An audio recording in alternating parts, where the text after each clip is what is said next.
guys, I hope you are doing well.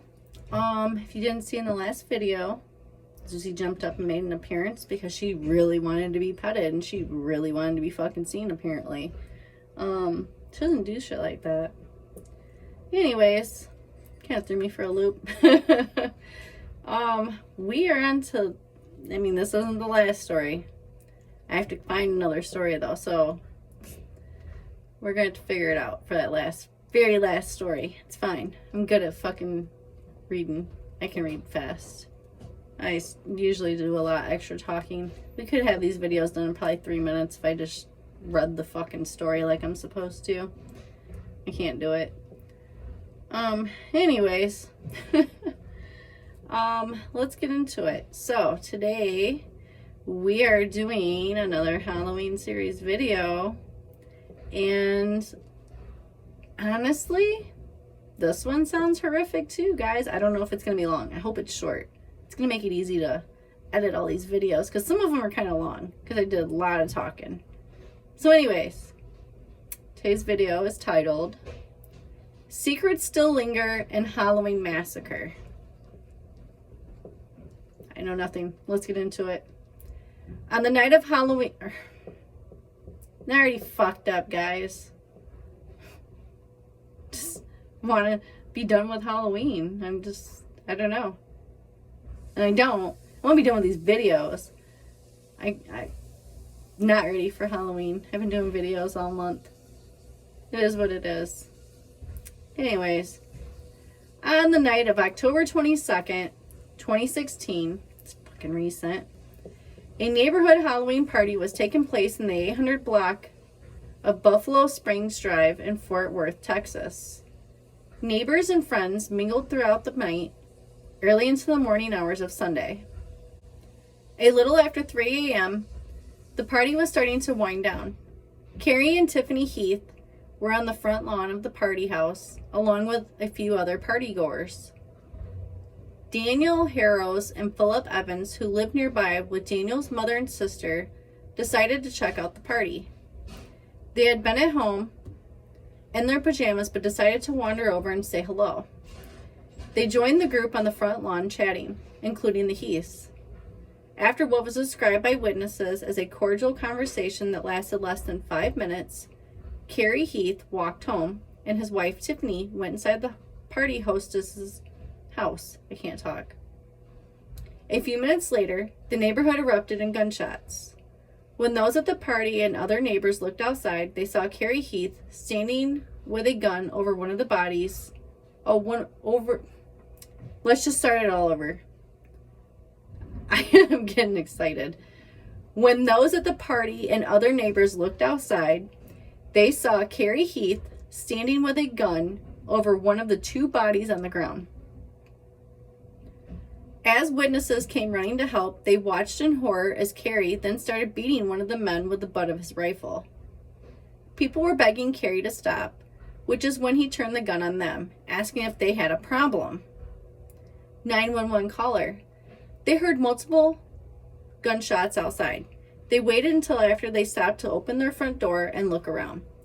They saw a white male standing over Daniel and was striking him with the butt of his rifle. Numerous 911 calls would ID Carrie Joseph Heath as the subject with the gun. The first call to 911 would come in at 3:59 a.m. Carrie ran back to his home before the police arrived. His wife Tiffany had heard the gunfire but claimed she didn't know that her husband had been behind it at first. Until Carrie told her, "This is the last time I will see the baby. I killed 2 people." Tiffany looked out and saw one of the bodies laying in a driveway. Neighbors already knew who the killer was, and they were all watching his house. They saw Carrie leave the house and attempt to get into his car. Then his wife ran out and talked to him. She ran back inside and returned to the car a few moments later. Later, Tiffany would say that her husband told her what to do that night when questioned by the police. Carrie admitted he killed 2 people. He also asked her to clean the blood in the safe, then hide the magazine with green bullets under their bed and change out rifle barrels. It was all to no avail because the police arrested Carrie the next day in town. They were still I can't read. This is probably the worst story, guys, and I don't know what it is. I don't know. It was all to no avail because the police arrested Carrie the next day in town, and they were still able to find traces of the victim's blood inside the gun safe.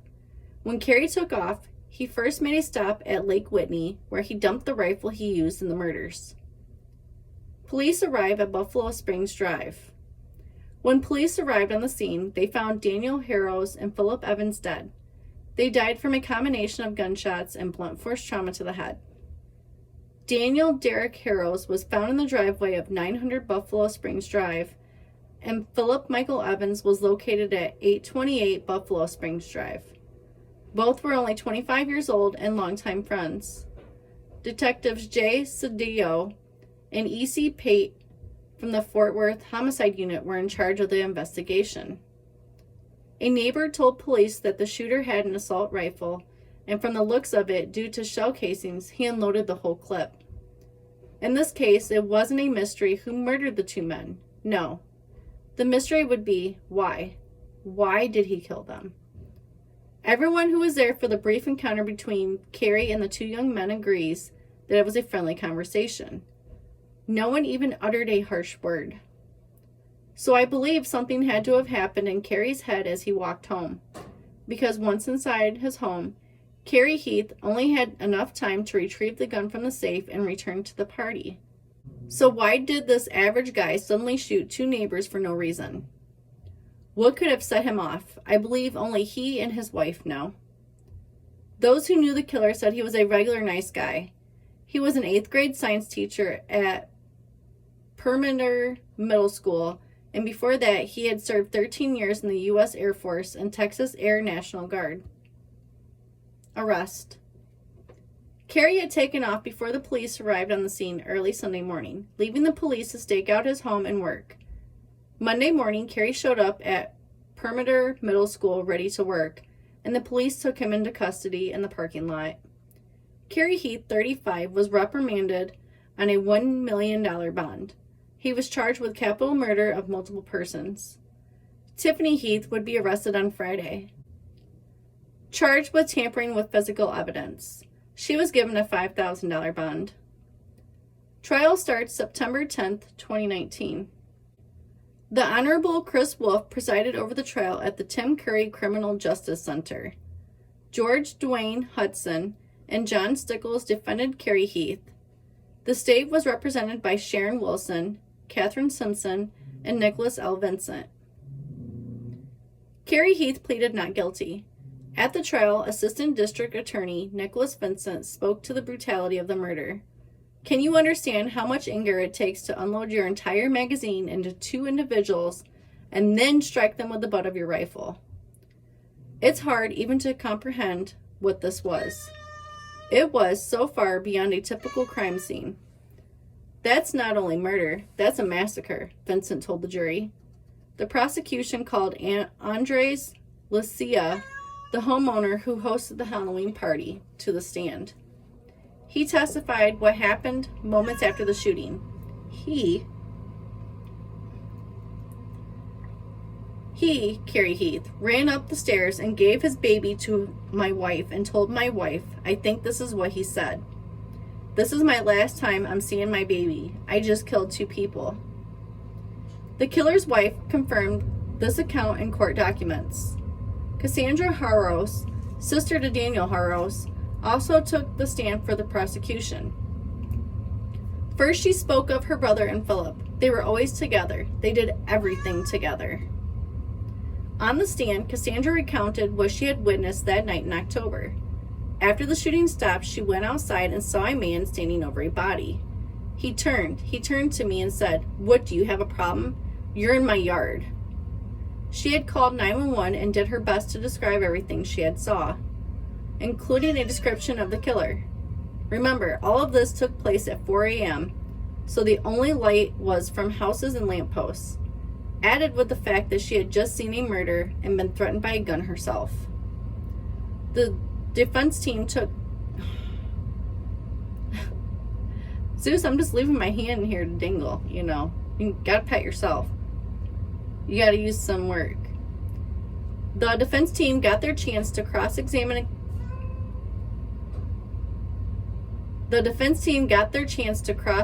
Cassandra, and they tried to rip her testimony apart, based on the fact that she incorrectly described the killer's clothes in the 911 call. This is a drastic contrast in which you just described, the defense questioned. Numerous other neighbors who knew the defendant personally had told police who the killer was. They had witnessed his actions and quickly recognized him. The jury found Carrie Heath guilty on both counts of murder. He was sentenced on September 12, 2019, to life without parole. To date, Carrie and Tiffany Heath have never given a reason to the public as to why the shooting took place. Many believe the wife knows because of her involvement with cleaning up the guns and switching the gun barrels out before the police arrived. Victim's family. Our sons were defenseless and unarmed. Truly innocent victims by all accounts. In every sense of the word, Paige Hudson Garcia, Philip's mother, tells the Dallas Morning News. Another perspective. I recently had the chance to speak with someone close to the case.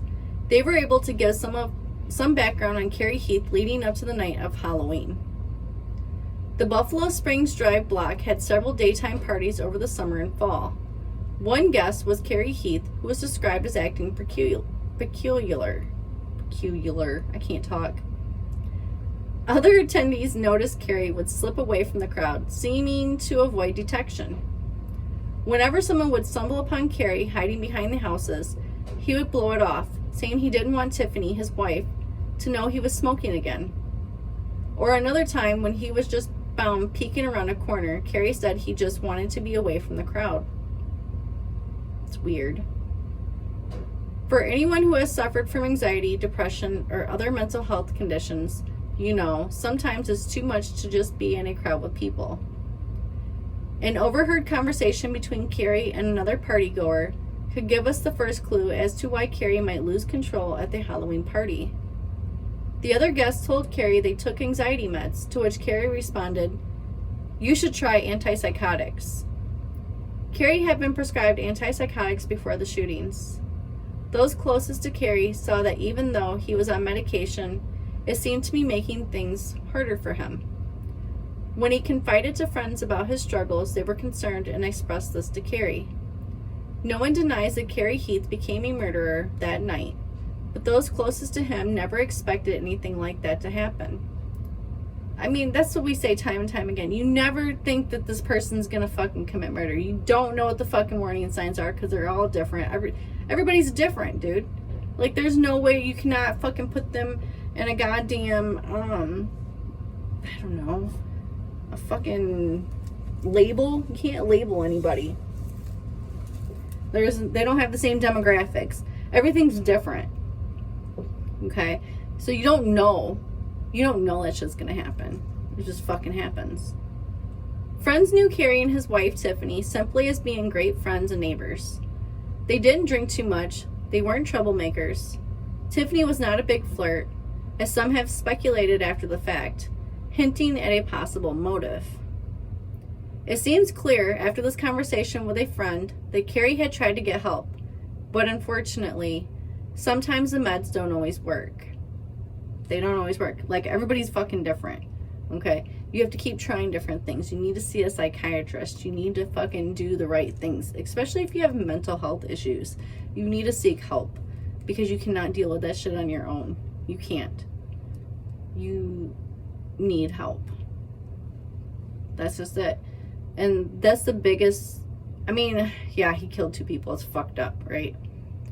But I kind of knew when I saw that he had served in, what was it, the Air Force or whatever, and then he served in the National Guard Air Force. Like, I already knew he was going to have issues. I already knew there were going to be mental health issues. I know a lot of people that have served and they come back with mental health issues. And unfortunately, they don't get the help that they fucking need, and shit like this fucking happens. Is it horrible? Yeah, it is. Could it have been prevented? I don't know, dude. I don't know. But if he would have got the proper help and spoke to his doctor, like, might have fucking worked out differently. This ain't even the end of the story. We're not even at the end of the story. Here we go. This is a struggle many of us deal with when trying to get the proper treatment. It can take years to get the right medication and dosage, if ever at all. You are not lying.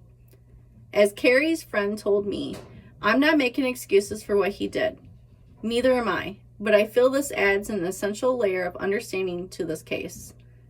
If it ever can be understood. Probably not. So,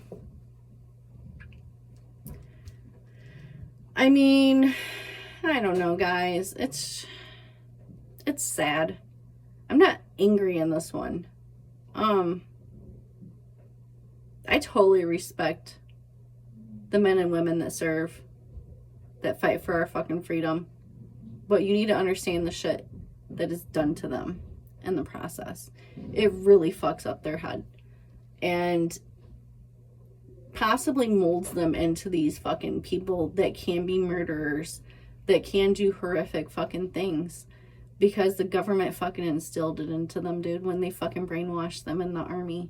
I'm sorry. They brainwashed them. They make them into killers. They make them go fight in these wars. And then they expect them to come back and be normal. And that's not how this shit works. It is not how this works at all. This was a sad fucking story. I feel really fucking bad. I'm not even mad. I feel bad. I feel like nobody. I don't know why I was gonna say somebody should have done something. Nobody could have done anything different. It happens a lot. These poor people that fucking serve go through hell. And they are programmed to do shit.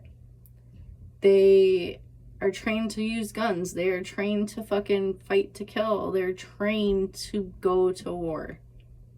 Okay? You can't just train somebody and then expect them to go back to how they were before they were trained. It doesn't happen that way.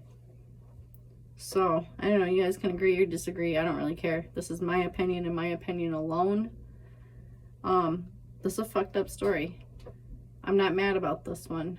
I don't think this could have been prevented. I really wish we knew what was said or what was done. Like, what was the reaction? Why is his wife covered for him so she knows something? Maybe he just snapped. I mean, that fucking happens too. So, I mean, there's that. I mean, we won't know. We won't know. It's a really fucking sad story. So, anyways, I hope you guys have a great day. If you liked my story, please give me a thumbs up. If you would like to see more stories like this, please subscribe. And as always, you guys have a wonderful day. Take care of your mental health. It's important. And I will see you guys in the next one. Thanks for watching. Bye.